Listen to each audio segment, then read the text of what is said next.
जय जय राधा माधव कुंज बिहारी।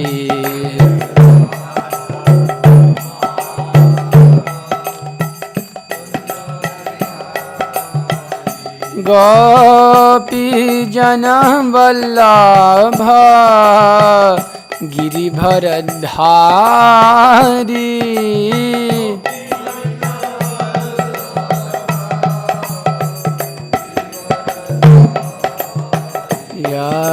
यशोदानन्दन व्रज जनरञ्जन।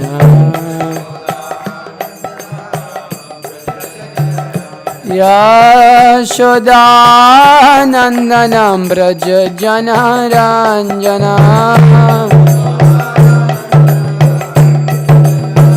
यमुना तीरवनचारी।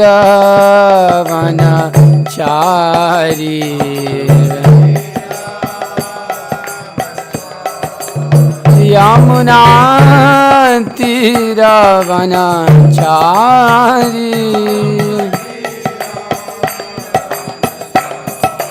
जय जय राधा माधव कुंज बिहारी।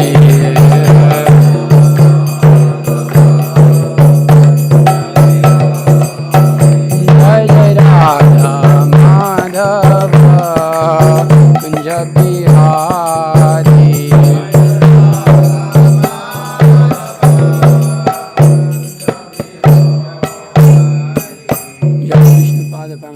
जगचार्य अष्टोत्तर सदस्य इसी भक्ति विनोद स्वामी श्री प्रभुपाद की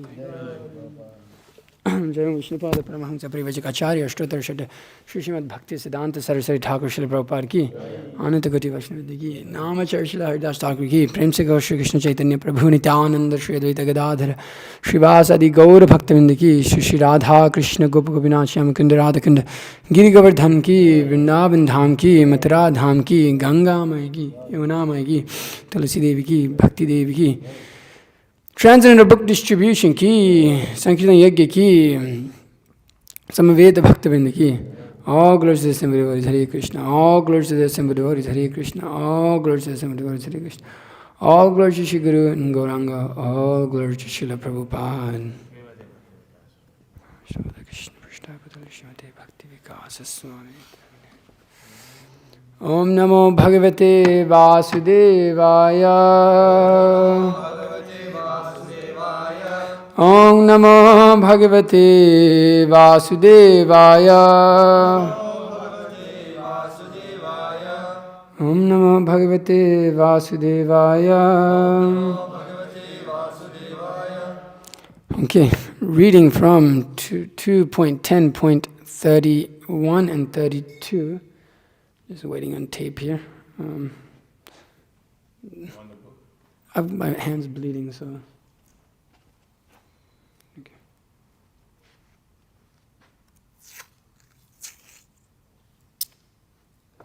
Can I get a little Achman cup? We can purify. Okay.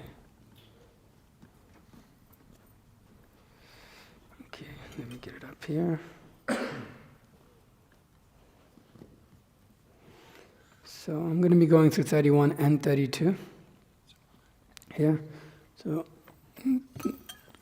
Tvak, Charma, Charma, Mangsa, Rudhira, Medha, Majja, Asthi, Dhatavah, Bhumi, Ap, Tejah, Mayah, Sapta, Pranah, Vyoma, Ambu, Vayubhihi,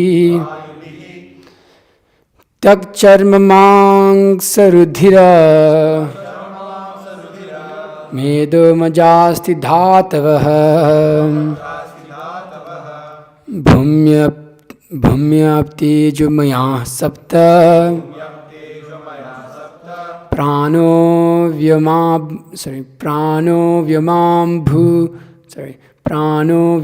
Bhu Vyabhihi, Takcharamamangsarudhira Medo majasti dhatavaha Bhaume aptejo maya sapta Prano vyamambu vayubhi Takcharmamangsarudhira Medho majasti dhatavaha Bhaume aptejo maya sapta Prano vyamambu vayubhi Takcharmamangsarudhira Medo majasti dhatavaha Bhumya tejo maya sapta Prano vyomambu vayubhi. Please repeat. Takcharmamangsarudhira Medo majhasti dhatavaha Bhumyaptejo maya sapta Prano vyomambu vayubhihi Tvacharmamangsarudhira Medo majhasti dhatavaha Bhumyaptejo maya sapta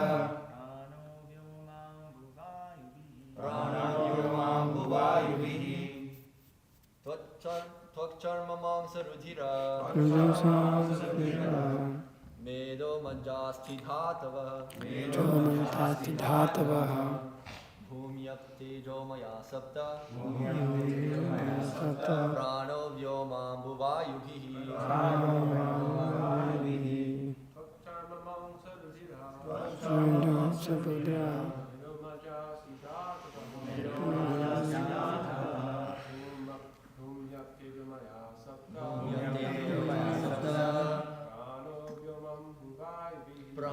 vyomambu vayubhihi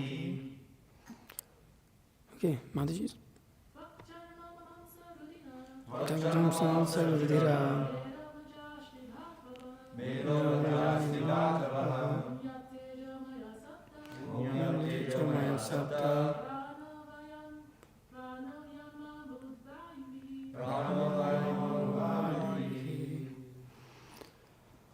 Okay, let me get back on this thing here. Okay. The thin layer on the skin. Charma, skin. Mangsa, flesh. Rudhira, blood. Medaha, fat. Maja, marrow. Asthi, bone. Dhatavaha, elements. Bhumi, earth. Up, water. Tejaha, fire.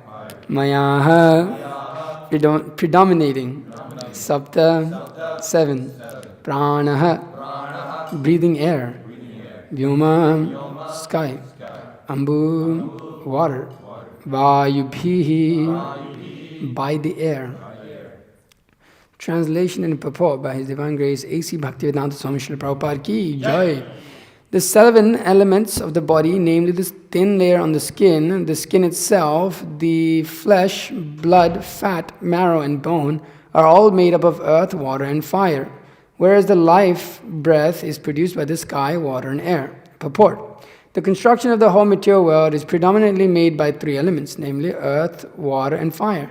But the living force is produced by the sky, air, and water. So the water is the culminant element in both the gross and subtle forms of all material creations. And it should be noted herewith that due to necessity, water being most prominent in the material creation is the principal element of all the 5. This material body is thus an embodiment of the 5 elements, and the gross manifestation is perceived because of the 3, namely earth, water, and fire. Sensations of touch are perceived due to the thin layer on the skin, and bone is as good as hard stone.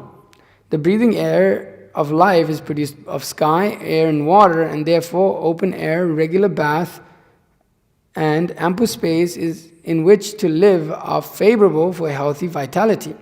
Fresh produce from the earth, like grains and vegetables, as well as fresh water and heat, is good for the upkeep of the gross body. Okay, next. Gunatmaka indriyani bhutadi prabhava gunaha manasarva vikaratma buddhir vijnana rupini. Translation and purport. The sense organs are attached to the modes of material nature, and the modes of material nature are products of the false ego. The mind is subjected to all kinds of material experiences, happiness and distress, and the intelligence is the feature of the mind's deliberation. Purport. Illusion by the material nature, the living entity identifies with false ego. More clearly, when the living entity is entrapped by the material body, he at once identifies with the bodily relationships, forgetting his own identity as spirit soul. This false ego associates with the different modes of material nature, and thus the senses become attached to the modes of material nature. Mind is the instrument for feeling different material experiences, but intelligence is deliberative and can change everything for the better. The intelligent person, therefore, can attain salvation from the illusion of material existence by proper use of intelligence. An intelligent person can detect the awkward position of material existence and thus begin to inquire as to what he is, why he is subjected to different kinds of miseries, and how to get rid of all miseries. And thus, by good association, an advanced intelligent person can turn towards the better life of self-realization. It is advised, therefore, that an intelligent person associate with the great sages and saints who are on the path of salvation. By such association, one can receive instructions which are able to slacken the conditioned soul's attachment for matter. And thus, the intelligent man gradually gets rid of illusion of matter and false ego and is promoted to the real life of eternity, knowledge, and bliss. Om Ajnanati Mirandasya Gnanjana Shalakaya Chakshurunitayena Tasmai Shri Guru Namah Shri Chaitanya Mano Vishtam Stapita Meena Bhutale Swayam Rupa Kadamayam Datati Swapadandikam Vandeham Shri Guru Shetapatakabalam Shri Guru Vaishnavamsha Shri Rupam Sagrajatam Sakana Ragnatan Vitam Tam Sajiyam Sadhuitam Savaditam Parijana Sahitam Krishna Chaitanya Devam Shri Radha Krishna Padan Sakana Lita Shri Vyakan Vitam Shahe Krishna Karuna Sindhu Dinavandhu Jagatpate Gopisha Gopika Kanta Radha Kanta Namastute Tapta Kanchana Gaurangi Radhe Vrindavane Sri Vrishavana Sati Devi Pranamami Haripe Vanchakalpatarvesha Kripa Sindhivya Patitanam Pavinebhyo Vaishnavibhyo Namo Namaha Namo Vishnupadaya Krishna Prishtabhadur Shrimate Bhakti Vikasa Swami Namo Vishnupadaya Krishna Prishtabhadur Shrimate Bhakti Vedanta Swami Namaste Saraswati Devi Gauravani Pracharine Nirvisesha Shunyavadi Paschate Deshatarine Jai Shri Krishna Chaitanya Prabhu Nityananda Shri Dvaita Gadadhara Shivasadi Gaura Bhaktivinda Hare Krishna Krishna Krishna Hare Hare Hare Rama Rama Rama Hare Hare Jnananandamayam Devarnil Spatikakritam Adharam Sarva Vidyanam Haigrivam Upasmahe Guru Vaishnava Bhagavan Tinirasmara Hoy Vigna Vinashana Nayasya Hai Nija Vanchita Purana. Okay.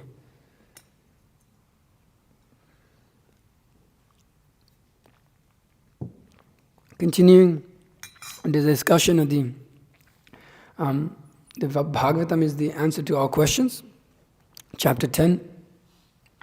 Here in the verse 31, some of the elements that have been described here. Bhumi, Rapo, Nalo, Vyayu, this water, earth, air, all of these things that have manifested, fire, are being described by Srila Prabhupada in the purport here of how, of all of these things, the most prominent element being water. The water is the most common element in the both gross and subtle forms of all material creation, and it should be noted here that due to necessity, water being most prominent is the material creation, is the principal element of all the five. This material body is thus an embodiment of the five elements, and gross manifestation is perceived because of the three, namely earth, water, and fire. Sensations of touch are perceived due to the thin layer on the skin, and bone is as good as hard stone. The breathing air of the life is produced of sky, air, and water, and therefore open air. A regular bath and ample space in which to live are favorable for health vitality. Fresh food produced from the earth like grains and vegetables, as well as fresh water and heat, is good for the upkeep of the gross body. So here the Srimad Bhagavatam describes the way this body comes about, and how, and Srila Prabhupada mentions in the purport, of all of these different elements that are there, and how one can, by understanding that, one can keep a healthy body and healthy mind. Because these constitute this material body. They're not intrinsic to the spirit soul, but they are a useful instrument by which one attains self-realization. And in modern civilization, the atheistic understanding is that, well, one is just matter and everything is just matter, so it doesn't actually make any difference whether you live in harmony with the earth or you don't. So Prabhupada specifically mentions these points, that fresh fruit from the earth, like grains and vegetables, as well as fresh water and heat, is good for the upkeep of the material, of the gross body. Because it's built of those things. It's built of the earth that we're born in. Wherever you're born, in that place, often Dvibuja Prabhu would tell us this also, and it's like a standard thing that any person that knows medicine, traditional medicine knows, is the place you're born in, the body that is made up of that earth that you're born in, also has the nutrients or the herbs that can cure that body when it becomes diseased.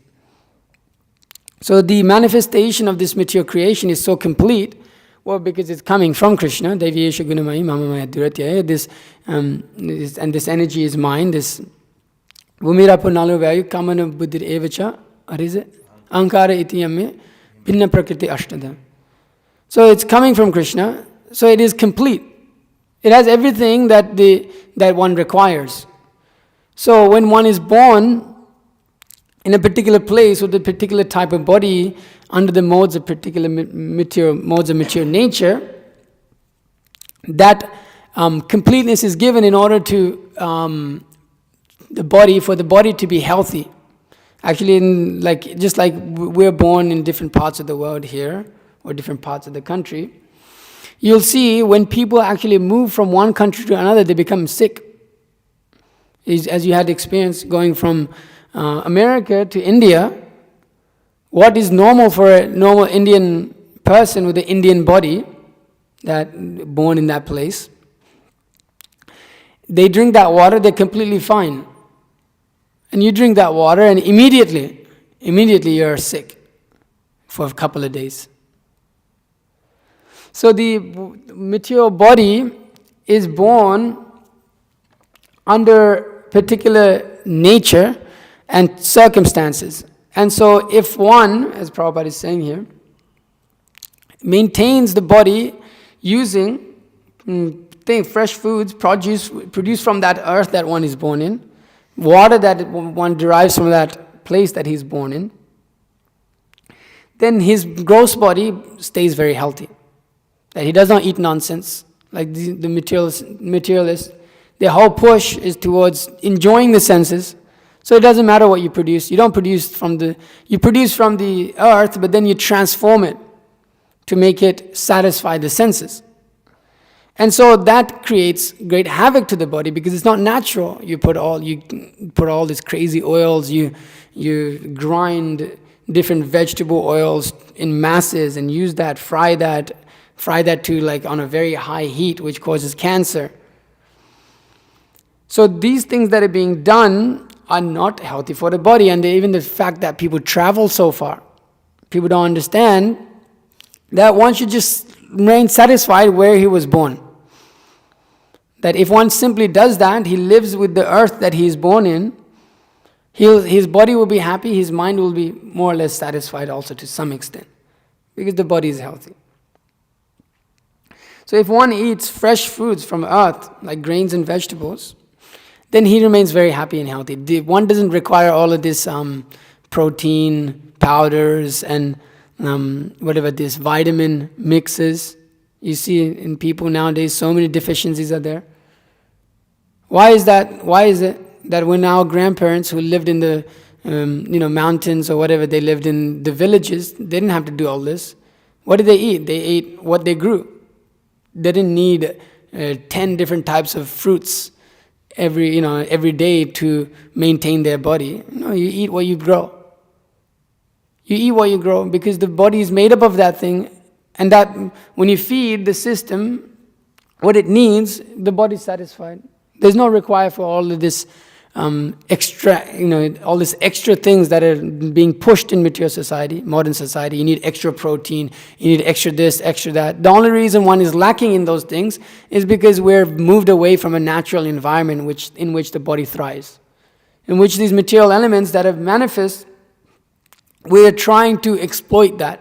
We're trying to change that, or we're trying to manipulate that in some way. So it's become unnatural. So it's unnatural for the living entity to live in a building like this, actually. It's unnatural for the living entity, means for the material body, to live in such a place. Because it's made of, what is this? This is like concrete. It's extremely processed stuff. Generally, you see in traditional life, what do you build a house out of? Earth. Earth. It's pure earth. You take mud and you make them into bricks.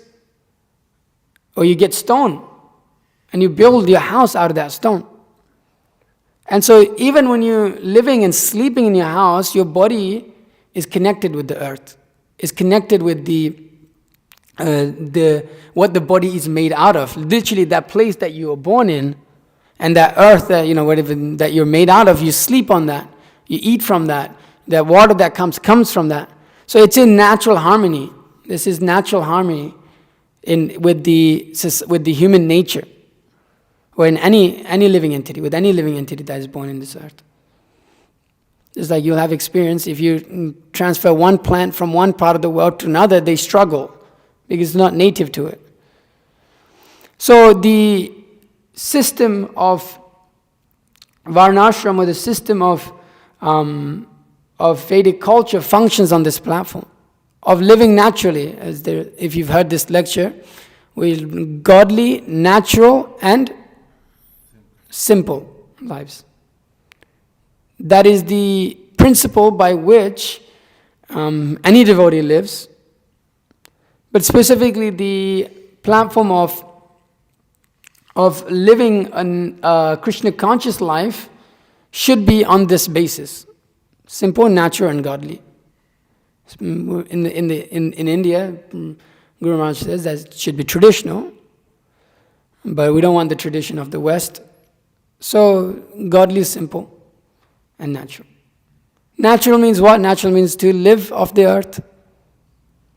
And so a lot of people ask, what will you do if you go to the farm? You won't have insurance. How will you cure your sickness? Where will you'll still have to go to the doctors. You'll see that people won't get sick so much. You live naturally, you eat healthy what you grow, you won't get sick. You won't have to be like these people who have to go to the hospital every, other month or so. Because they live terribly, they don't eat properly off the earth, they don't eat proper food.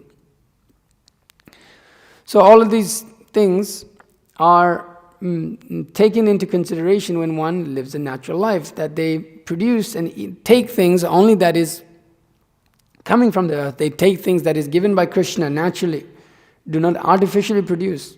In that way, one is able to, is a good for the upkeep for the gross body. It keeps the material body going. Why? Because the material body is required in order to, the body and the mind have to be intact in order to perform Krishna consciousness. We cannot neglect them. There's no question of neglect. As we can see, some people come into Krishna consciousness and their body and mind are completely out of whack. And it's practically impossible for them to take up Krishna consciousness. Similarly, if we mess up our body and we mess up our mind, there's no question of being able to perform Krishna consciousness properly. Although Krishna consciousness is completely independent of any material thing, and the body and the mind and the intelligence are all material things, the Bhagavatam and the Bhagavad Gita makes a very important point that one must get help from the intelligence.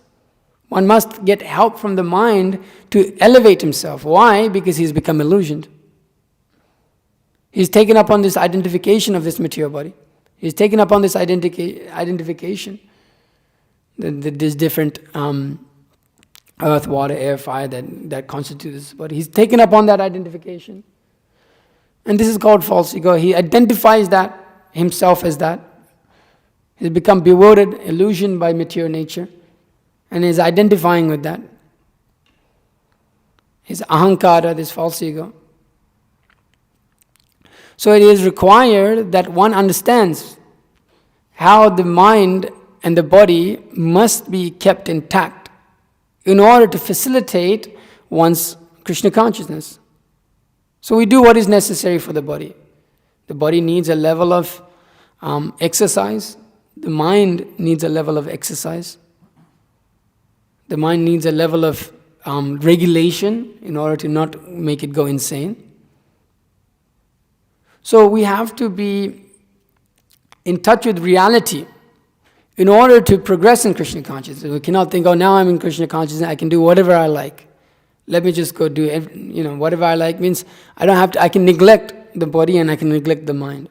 That is there with a proper understanding, but one must take care of it. One must have the understanding that this body does not belong to me. Who does it belong to? It belongs to Krishna. It belongs to Lord Chaitanya, it belongs to the spiritual master. So we do not neglect the body. We identify it not with the self, but as an instrument of service to the spiritual master. As an instrument of service to the Supreme Personality of Godhead. Therefore we do not neglect, just like you do not neglect any paraphernalia of Krishna. You do not neglect the paraphernalia of the spiritual master. We do not neglect the drums and the kartals and all of these things. We do not throw them around. We do not just do whatever we want with them. We take care of them very nicely. Although externally they're whatever, the mridanga is made up of earth, flesh, skin, and that's actually those are the three things, and mud, whatever, earth, those three things. But we take care of it. Why? Because it's an instrument by which we serve Krishna. But the materialist, one who is influenced by the modes of material nature, he does not see it as an instrument, but he sees it as himself. That is me. That is I. I am that. What is that I am? I am this body. I'm that black person. I'm that white person. I'm that American. I'm Indian. I'm from this earth. The Bhagavatam says, such people, Yasatma buddhi kunepeti dhatuku. And then swadhi kalatridishu bhauma ijjatihi yat tirtha buddhi shalilena karichik. And then yajeshu abhigeshu sa eva gochara. Such a person is no better than a cow who identifies this material body. It's Gokara, not Gochara. Gokara, sorry. So Gokara. So such a person, one who identifies this material body as himself, one who identifies with the place that he is born in, and he does not give regard to the proper person in knowledge, the sadhus, such a person is defined no better than a cow, no better than an animal. So the living entity, Srila Prabhupada here in the 32nd verse, begins the purport by saying, illusioned by material nature, the living entity identifies with false ego. More clearly, when the living entity is entrapped by the material body, he at once identifies with the bodily relationships, forgetting his own identity as spirit soul. The false ego associates with different modes of material nature. And thus the senses become attached to the modes of material nature. Mind is the instrument for feeling different material experiences, but intelligence is deliberate and can change everything for the better. So in the third canto, there's a little bit more of this also described, and specifically discussion on the false ego. So the material ego springs up from the Mahatattva, which evolves from the Lord's own energy. The material ego is endowed predominantly with active power of three kinds: goodness, passionate, and ignorant. It is from these three types of material ego that the mind, the sense of perception, the organ of action, and the gross elements evolve. So Prabhupada comments on this purport in regards to this false ego. So in the beginning, from clear consciousness or pure state of Krishna consciousness, the first contamination sprang up. This is called false ego, or identification of the body as the self. The living entity exists in the natural state of Krishna consciousness, but he has marginal independence, and this allows him to forget Krishna.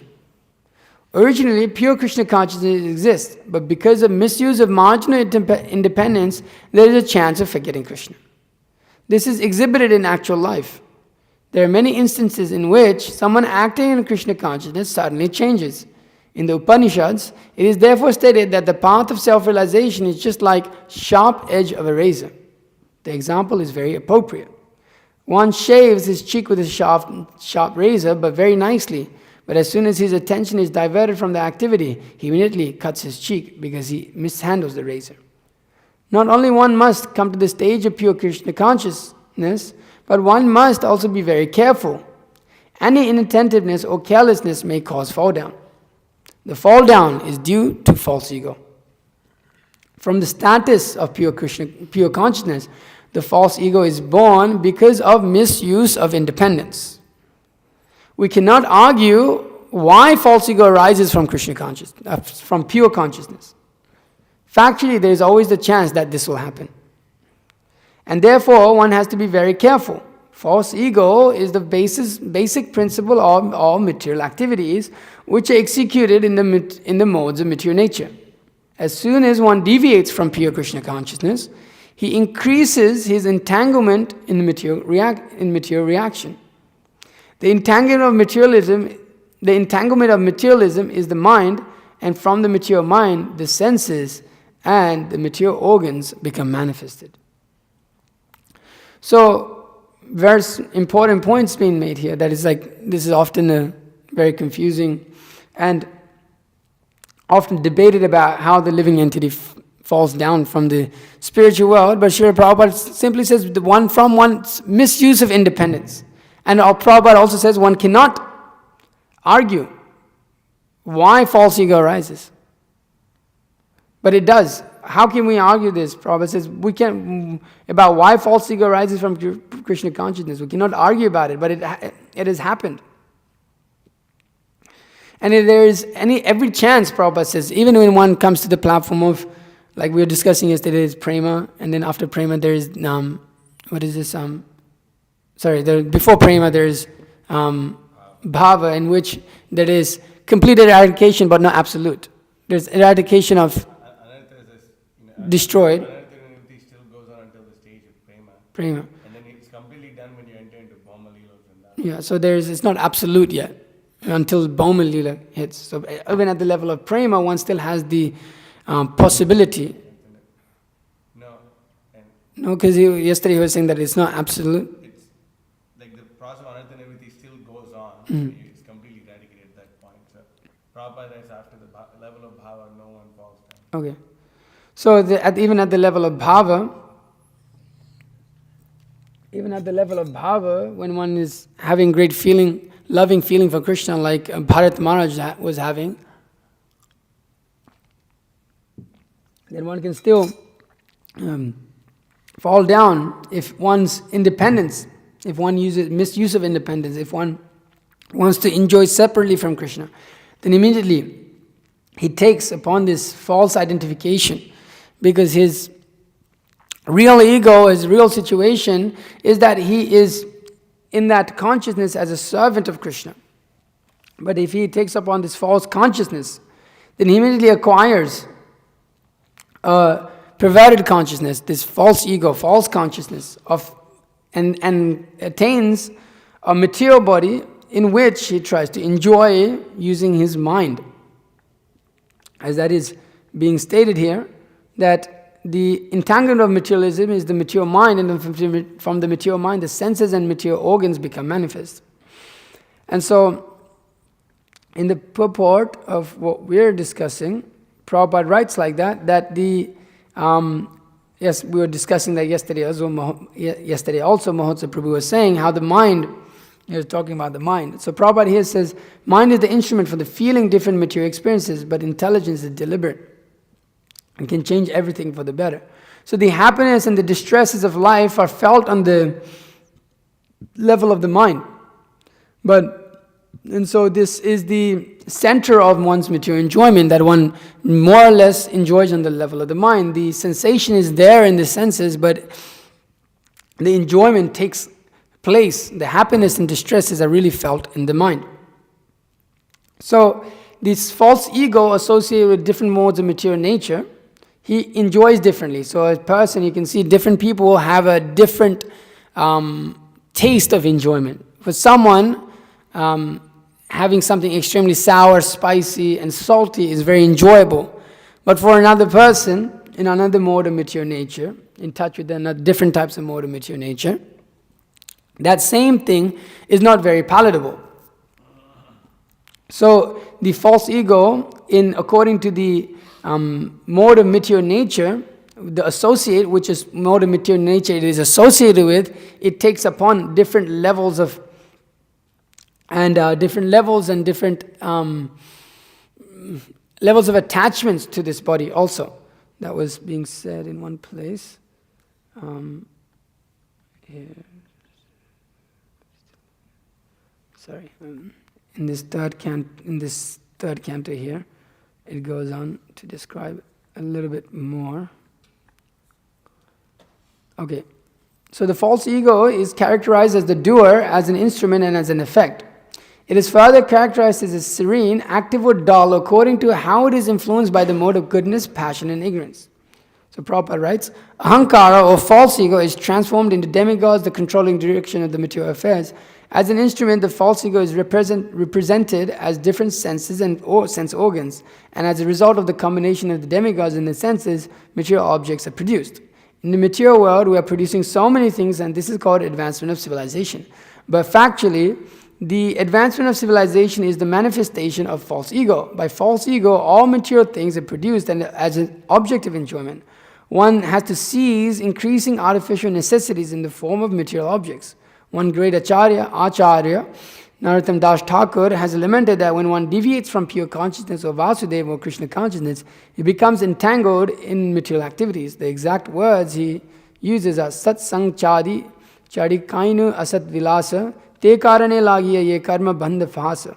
I have given up this pure status of consciousness because I wanted to enjoy it in the temporary material manifestation. Therefore, I have been engaged in the network of action and reaction. So, point being made here that the false ego here is characterized. This false ego is characterized as a doer and as an instrument and as an effect. It is further characterized as serene, active, or dull according to how it is influenced by the modes of material nature. Just like you can see different people in different bodily conceptions of life. You can define them in these categories. You can see a certain race and a certain people from certain part of the world are more in the mode of goodness, attracted to the mode of goodness, or function on and perform activities on the platform of goodness. Certain people of the society, like the West, they're a little bit more, you'll see, passionate in general. Just the nature to build, just like, general, until the British came and were very heavy on the industrialization of things, India was very much more on the platform of just living in harmony with nature. But then the passionate nature of the Western world influenced that to, push forward, we must build, everything must happen, we must do everything, and push forward this industrialization, such and such. And we can also see a class of people who identify as this particular body in a mode of ignorance also. They eat foods that are very low class. They perform activities that are very low class. Certain parts of the country, they may eat their own, when their fathers become old enough, sometimes they eat them. There are actually many cases, there's been cases or cultures within this planet where it's a natural thing for them to eat old people. It's like tribal people. And there's also different, and we can see even amongst the society that we live in, that even when you go to different states, they're divided.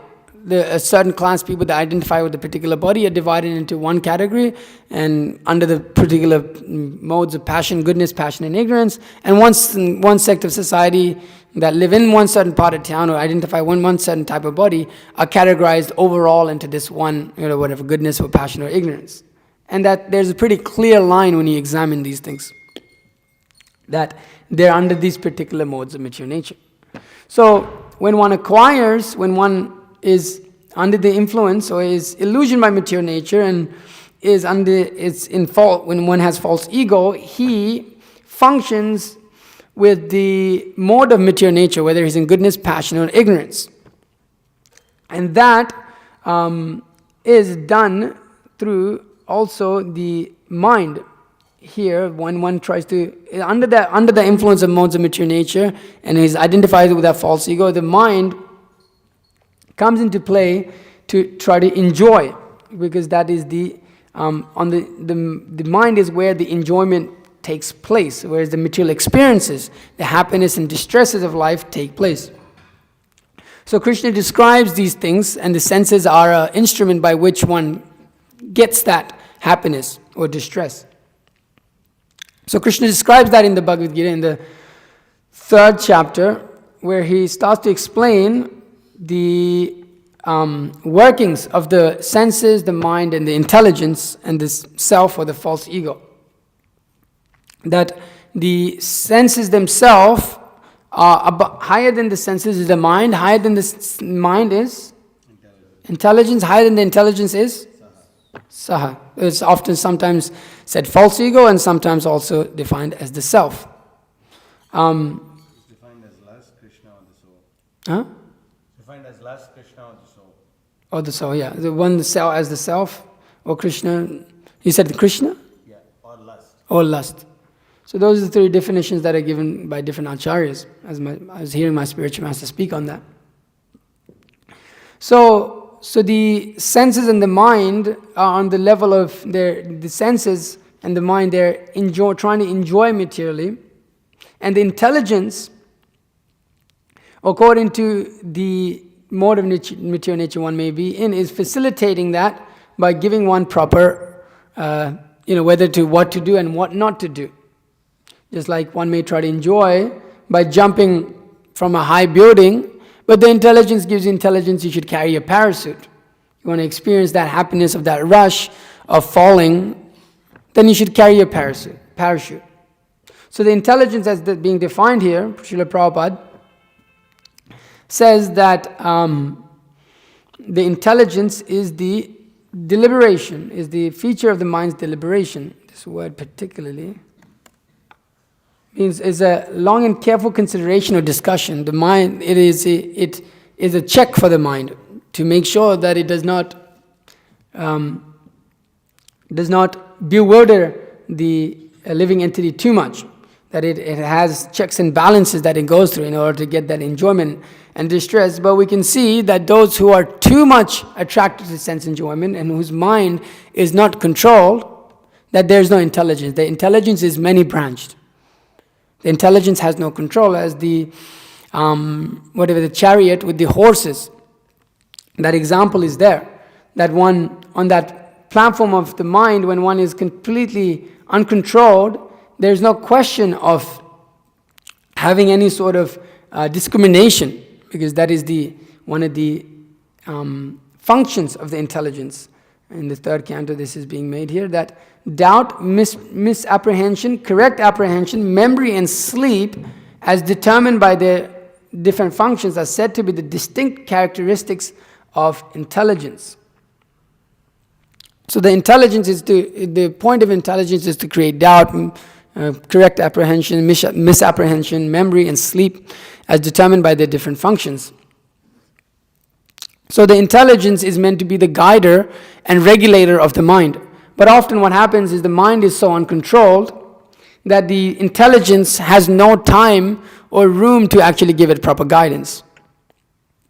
And that's often seen in everyone's lives, people's lives. They know they shouldn't be eating this nasty food from this fast food restaurant. They know that. The intelligence is there. That it's got this apprehension. It's got this understanding They know they shouldn't smoke cigarettes. They know they shouldn't do certain things that are harmful to them or others.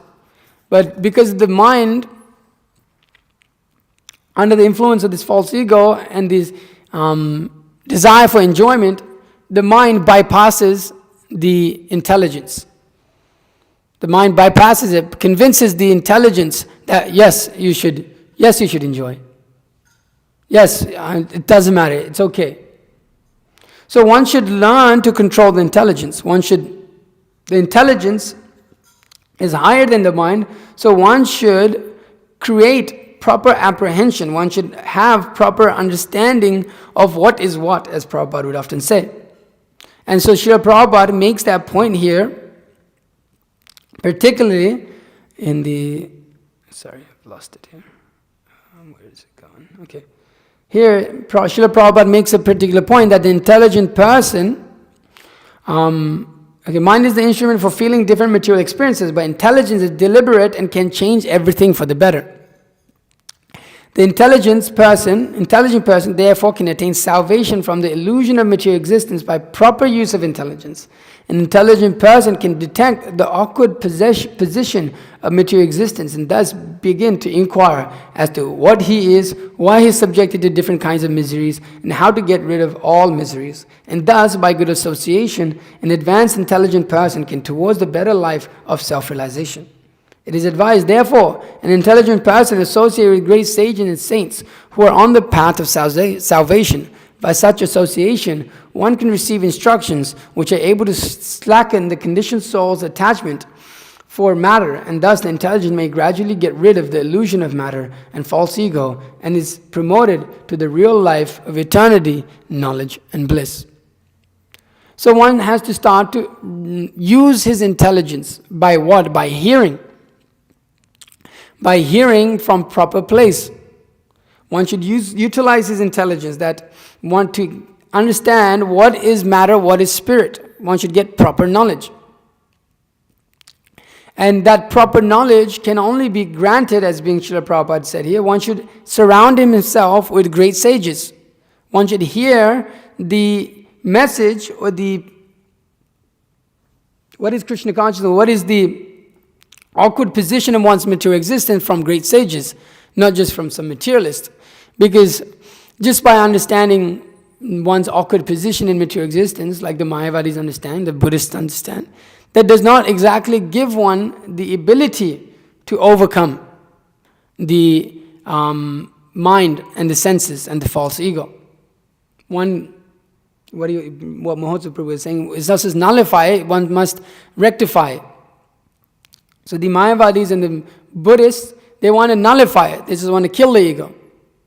But we do not want to do that because that is not a proper understanding. So an intelligent person, he has to start to inquire intellectually about what is knowledge, what is real understanding, what should I do with my life?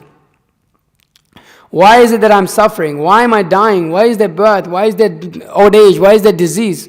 All of these things an intelligent person should do. And that is called real intelligence. To me, it's a sharp intelligence is called being able to inquire about these things. Intelligence is not being able to go to university and get a degree. That is not intelligence. Intelligence is not being able to make a bunch of money. Intelligence is not being able to acquire all of these material things and build a nice home, nice family and such and such. That is not intelligence. That is defined as just stupid. That is one who does not understand anything. Kubuddhi. One who doesn't have any proper discrimination, understanding of what is the ultimate goal of life. He's just stuck. His intelligence is covered by ignorance. Actually, it's just not defined as intelligence. But those who utilize the intelligence, one who utilizes things and does not let the mind and the feelings carry him, does not let him get carried away. One does not, the waves of material nature does not carry him away because he's fixed on the platform of intelligence. And he gets that intelligence from Krishna. What is it? Sarvya Sachaham No, what is this other verse? Tesham Satata Yuktanam, that is there. But then that I'm situated in the heart of all living entities. Sasya Chaham Shri Hirdir Shuni Vishtu Matir Smritir Jnanam Apohanam Cha. So that I give knowledge and forgetfulness. That from me comes all of these things. So one should, if one hears from a proper devotee, one hears from the sadhus, his intelligence will be awakened. Krishna will give him proper intelligence in how he can overcome this material nature. So this intelligence must be utilized. One should not be dull, as he was quoting yesterday. One should not be lazy in understanding the Siddhanta. That means we have to apply our intelligence. We have to use our intelligence to understand why we're doing what we're doing. We cannot just go on Krishna consciousness, just think, okay, it's very nice and it's very blissful and it's really awesome. But if we do not understand, if we're just on the platform of feeling and not understanding, then it will simply end with another feeling. At one point we'll feel a certain way and that's it. I don't feel like doing it anymore and that's all. So one should not base his Krishna consciousness on feeling. Actually that is there, but the Srimad Bhagavatam makes a very important point that this must be done a little bit later. The 11:12, what is this? 24. So, one who has accepted, with steady intelligence, you should develop unalloyed devotional service by carefully worship of the spiritual master, and with a sharpened axe of transcendental knowledge, you should cut off the subtle material covering of the soul. Upon realizing the Supreme Personality of Godhead, you should then give up the axe of analytical knowledge. So one must use proper intelligence. One must use with steady intelligence, with a proper understanding of everything, perform devotional service, develop unalloyed devotional service. That devotional service which is unmotivated and uninterrupted. So one should develop that with the sharpened axe of transcendental knowledge. You should cut off the subtle material coverings of the soul. Cut off this false ego. One should completely destroy the false ego and identification with this material body. And upon doing that, when one attains that platform of pure bhakti, pure love for Krishna, then he can give up all of these things. Then, because bhakti ultimately is independent of all of these things, is independent of analytical study, it's independent of fruitive work. But it's very important point being made here by Krishna.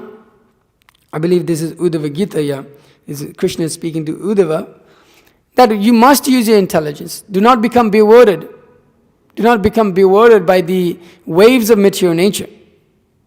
So, Srila Prabhupada has presented us the Srimad Bhagavatam to give us proper intelligence, because in that he gives good association.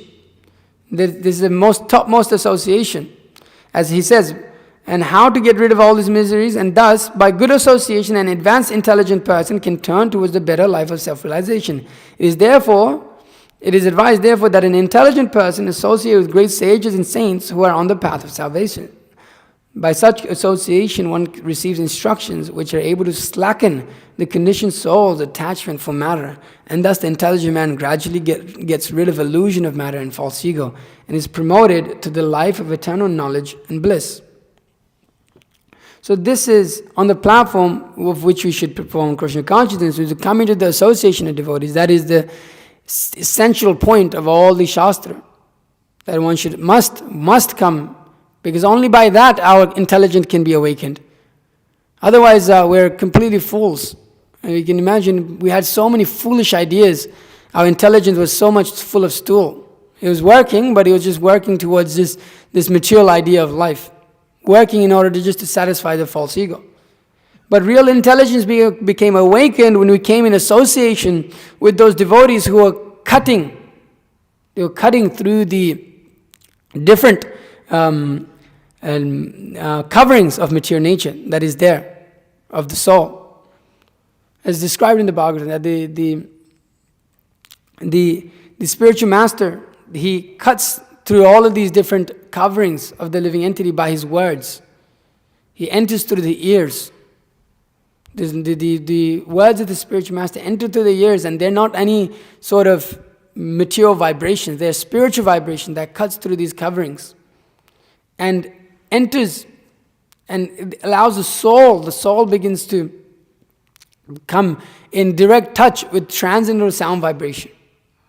And then from that, Chetu Darpana Marjanam, as Prabhupada mentioned in that other place, he says gradually one overcomes, one starts to come to the platform of real identification with Krishna consciousness. Gradually he starts to experience happiness on the platform of Krishna consciousness, on the platform of self-realization. So it is not, for some it's immediate. There's no reason why it cannot be immediate, as Srila Prabhupada says. But for most of us, it is a gradual process. It is a gradual process of hearing and chanting and discussing the pastimes of the Lord in order to come to this platform of a life of eternity, knowledge and bliss. We go through so many difficulties sometimes. We come into devotional service expecting to experience the topmost bliss every day, day in, day out, at every moment. But Krishna makes it clear to Arjuna that it's not like that. He says you must tolerate the different miseries of life. If you want to come to the platform of self-realization, you must learn tolerance, because there is suffering, there is heat and cold, there is happiness and distresses. So one with a proper intelligence, one must understand his position, where he's at, and one must hear from the devotees of the Lord and how he can overcome these things, and he must take that advice. Intelligence doesn't just mean to understand knowledge. That is not real intelligence. Intelligence means to be able to apply the knowledge. Jnana and Vijnana, out of the two, Vijnana is even more important.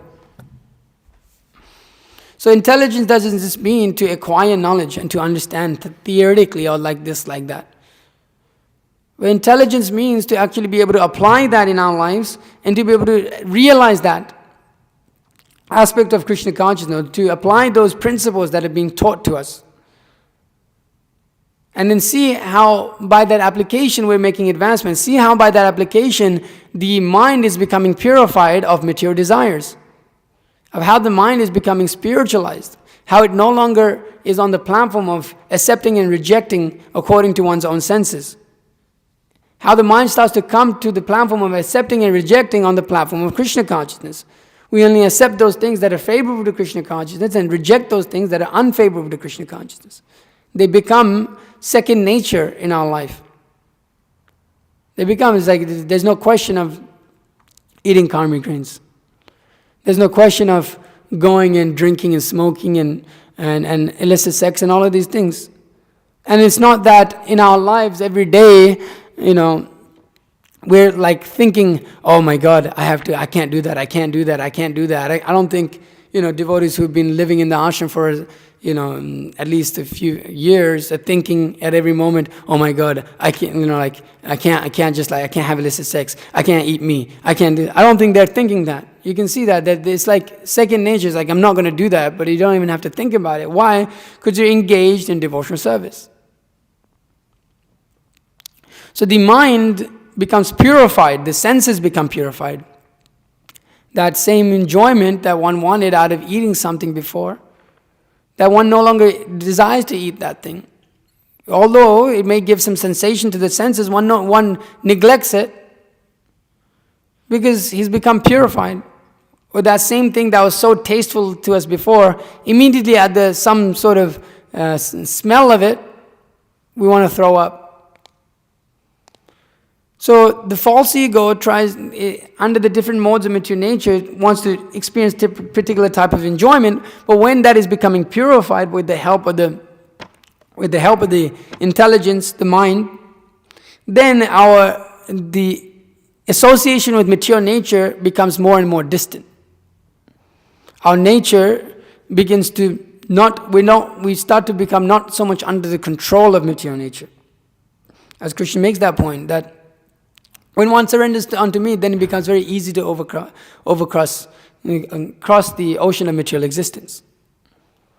So when one takes up Krishna consciousness, gradually he starts to disassociate with the modes of material nature. He starts to disassociate himself with the false ego and starts to identify himself as the servant of Krishna. That means that his mind, his senses and his intelligence are all directed to one thing only.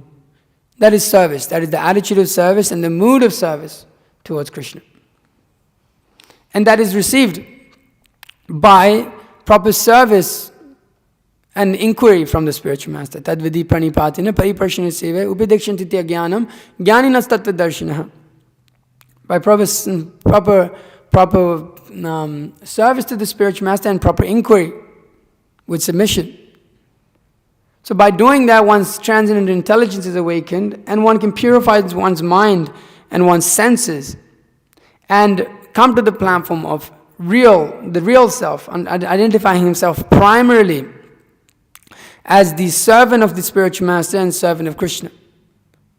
So, and that point, here as Prabhupada says, is that thus the intelligent man gradually gets rid of illusion of matter and false ego and is promoted to the real life, eternity, knowledge and bliss. So the more we do that, the more we chant Hare Krishna properly, the more we perform the devotional service and the aspects of devotional service with purity and with the desire to become pure, the more we'll be able to promote to the real life of eternity and knowledge and bliss. We'll be able to see everything crystal clear. We'll be able to see Krishna face to face, as often Prabhupada says. And we'll be able to dance in kirtan every day without a problem. Our mind will no longer trouble us. There will be no more fear of death. There is no fear of where we're going in the next life. We know what we're doing. Our eternal activity is already established as servants of Krishna. One has complete knowledge of his relationship with Krishna, his relationship with the spiritual master. So Krishna consciousness gives us that.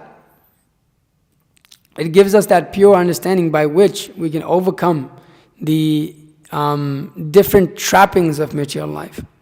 We just simply have to perform the activity. We simply have to go on doing it and not expecting to become pure devotees overnight. You cannot expect that. Then you've already lost the plot. It's again a platform of false ego. That yes, I'm the greatest, I'm the best, I'm going to become a pure devotee tomorrow. Or this idea that I have become a pure devotee now, called the PDS, pure devotee syndrome. It's a gradual process. It's a gradual process of Krishna consciousness. So one must not become disturbed amongst the different disturbances that come in our life. And just go on. Yes, there's different habits and difficulties that we're finding hard to overcome right now. But we must understand that the power of devotional service and the association of devotees will help us overcome those things and help establish ourselves in this pure consciousness, Krishna consciousness, in which when one enters, when one realizes he never wants to depart from the truth. So he starts to experience real bliss, real happiness at every moment of his life amongst all the difficult situations that there may be. So this is some of the things that are being said here. So I'll end my class there. If there's any questions or comments, please feel free to ask.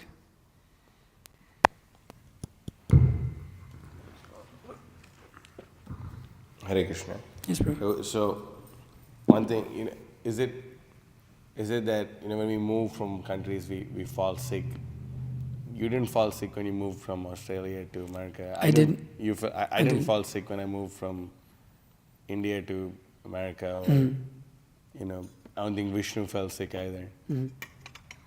So I don't think it's a common thing. And you were making a point that only atheists don't like to live in harmony with nature. Right, you were saying that. I was saying that right now in the material civilization, that their whole push is towards more or less not living harmony with nature. But we can see that there's so many environmentalists who are atheists. Yeah, but They won't live in I'm saying harmony. overall, in general, you see like massive society, they're not living in like whatever, going out and living in nature, they're exploiting it. That's like the overall push. Yeah, is that an atheistic push? It's like if one doesn't, they don't have, that's a whole society has become like that. The more atheistic things become, the more exploitation that goes on of the earth. I mean, would that necessarily be true? Because we can even see in the Middle East, they're very theistic, but they heavily exploit. It's not necessarily an atheistic thing, is it? Well, it seems that if there is proper God consciousness, then one naturally doesn't exploit the earth. Then there's like, then you have to like examine. Okay, what do we define as like their religiousness? I mean, there's definitely some level of belief in God, and Prabhupada, said that at least some of it is better than none of it, and like you're showing your feet to Tulsi Maharaj, and Guru Maharaj also said that until he went to Thailand, he had no appreciation for like Christianity or Islam, but then when he went there, he saw like, wow, this makes a big difference. And so it's not necessarily theism or atheism. It could be materialistic religion that may be there. I mean, if you see in the Abrahamic religion, there's no conception of moksha. Someone was telling me that it's a sin to be celibate in Islam. Celibacy is a sin in Islam. But it's still although it's heavily materially motivated, no one is arguing that it's the highest form of theology or anything. Yeah. But we can still see that that it's not necessarily an atheistic thing. And I was also curious. You were saying it's not natural for someone to live in a building like this. I was saying our building is made of stone and brick, right?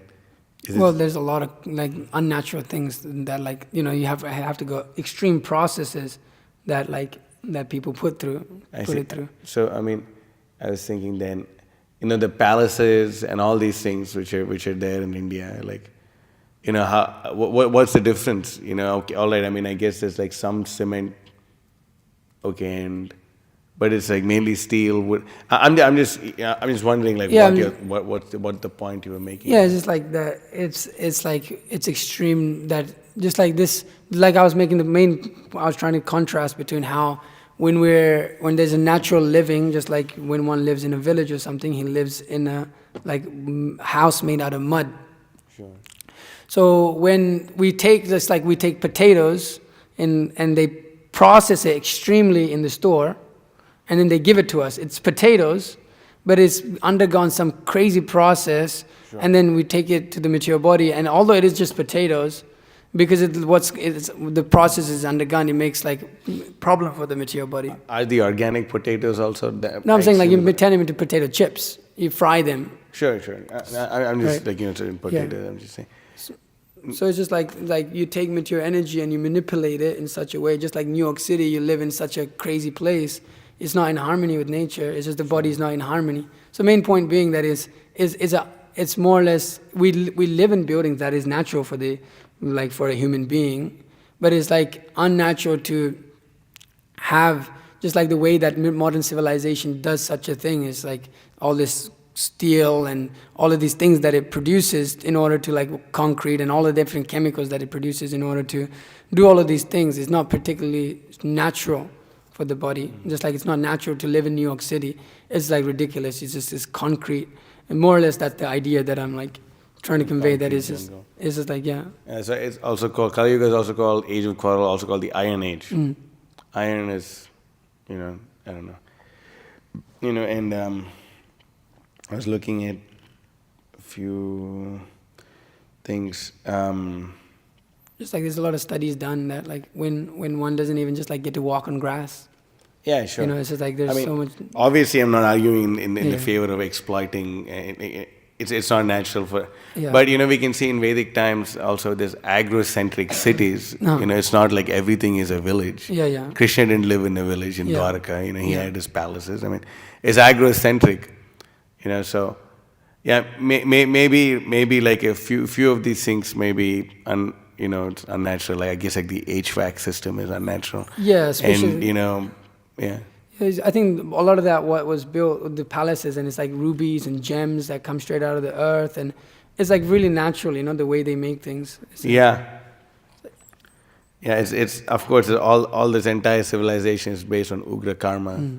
So what good can come out of that? Yeah. But the point I'm making, I don't think it's specifically atheistic or theistic. It's just the enjoying mentality gone on steroids.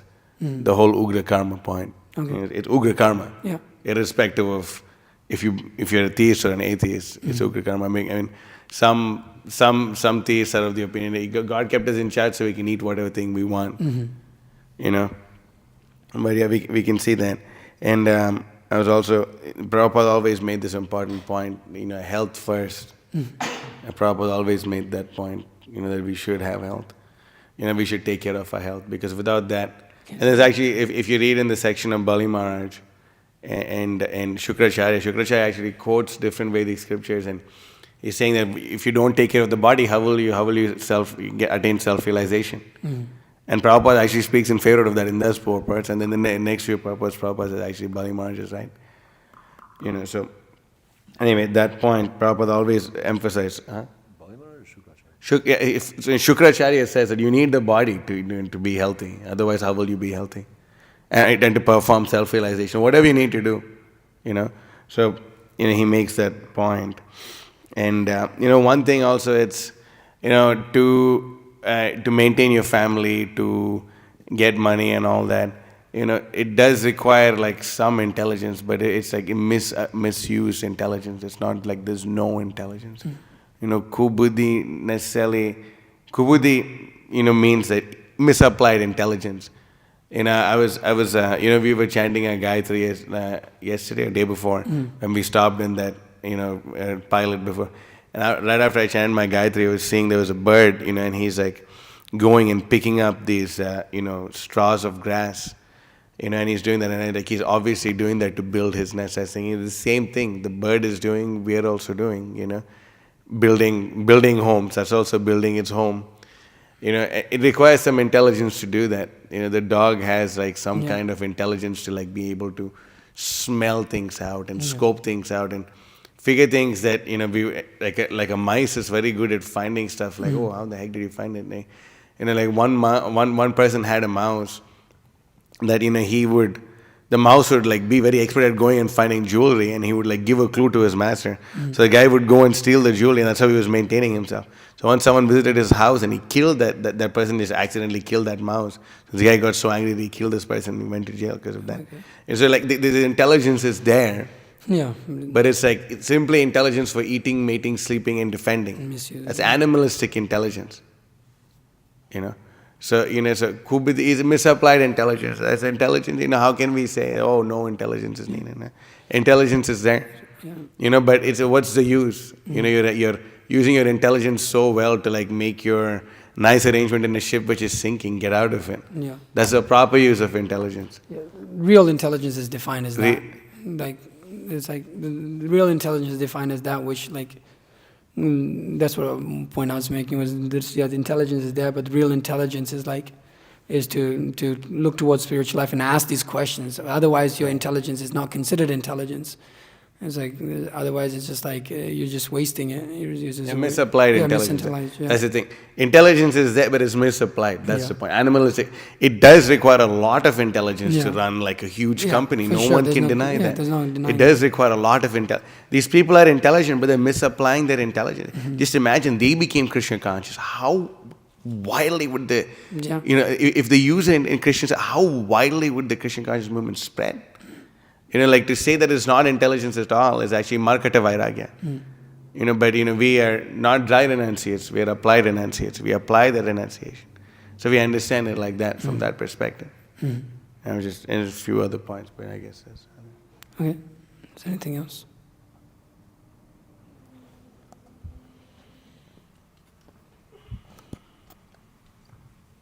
Prabhu, I wanted to ask you something I've been thinking about in relation to your class. You're mentioning person takes birth in a certain place, in a village, they're affected like this.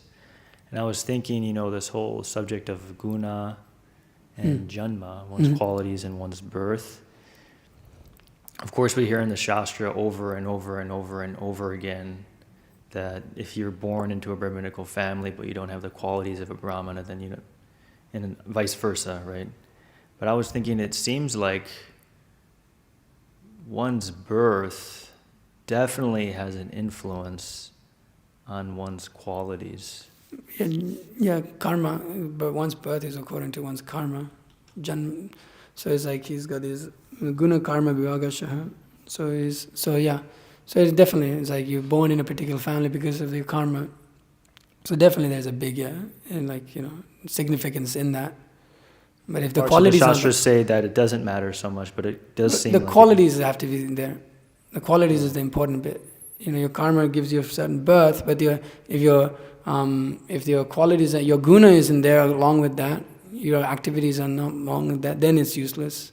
Then you can't be called a Brahmana. It's significant. More or less, it's expected that you'll have those qualities because you're born in that association, and with that association comes those qualities. But if one can born in that, but if one doesn't have the qualities, then you're not defined as that caste or that particular, platform of whatever within that realm of Brahmana or Kshatriya, Vaishya, Shudra. So, sorry, is that? Yeah. Birth can help, but it's not like the ultimate. Yeah, it's not the ultimate thing at all. Yeah. Just like, Prabhupada makes that point again and again. Guna is about one's qualities and one's work.